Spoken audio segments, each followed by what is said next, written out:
dulu sebelum saya ke Iran, saya membayangkan Imam Khomeini itu seorang orator, ya, mengagitasi orang untuk melakukan kemudian gerakan dan sebagainya, ya. Itu kan dalam bayangan. Itu bayangannya. Bayangan, iya. Tapi ketika saya sampai di sana, saya melihat satu film dokumenter, yaitu ketika dia perang Iran-Irak, dia melepas kemudian para tentara ini, anak muda, ya, sukarelawan mungkin ya, yang ingin perang. Dia duduk di kursi yang sangat sederhana dan dia berkata begini, saya malu pada kalian ini. Anda masih muda, mengharumkan nama Anda di hadapan Tuhan. Sementara saya orang tua yang hanya bisa duduk di tempat ini.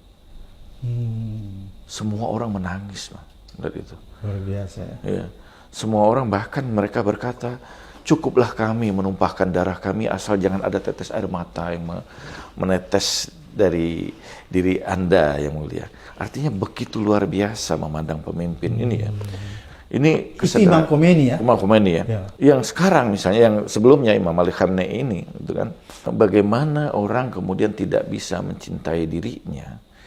Sementara misalnya bahwa betul-betul melihat keadaan hidupnya. Dia tidak memiliki apapun. Di tengah kekayaan yang dia kuasai. Perlu kita ingat satu, bahwa selain dia pemimpin tertinggi di Iran, dia ini dalam konteks agama dan konteks Syiah sebagai seorang marja'ut taklid. Marja' taklid itu, jadi kalau sekarang misalnya masyarakat Indonesia itu bermarja pada Imam Syafi'i. Nah, kira-kira posisinya itu seperti itu, gitu, dalam konteks teologi Syiah, ya. Dan ada kewajiban, Bang, bagi para pengikut Syiah ini untuk membayar humus namanya. Humus itu humus itu adalah neto dari penghasilan selama setahun. Kayak zakat, ya? Ya, zakat, tapi 20%, Bang. Zakat mal. Iya, 20%. Lebih besar, ya? Besar, 20% dari kemudian, dan diberikan kepada siapa? Kepada marjanya, kepada Imam Ali Khamenei ini.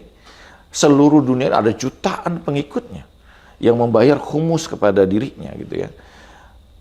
Artinya di tengah kekayaan yang ada di tangannya, tapi pada saat yang sama dia tidak memiliki apapun. Dia tidak menggunakannya.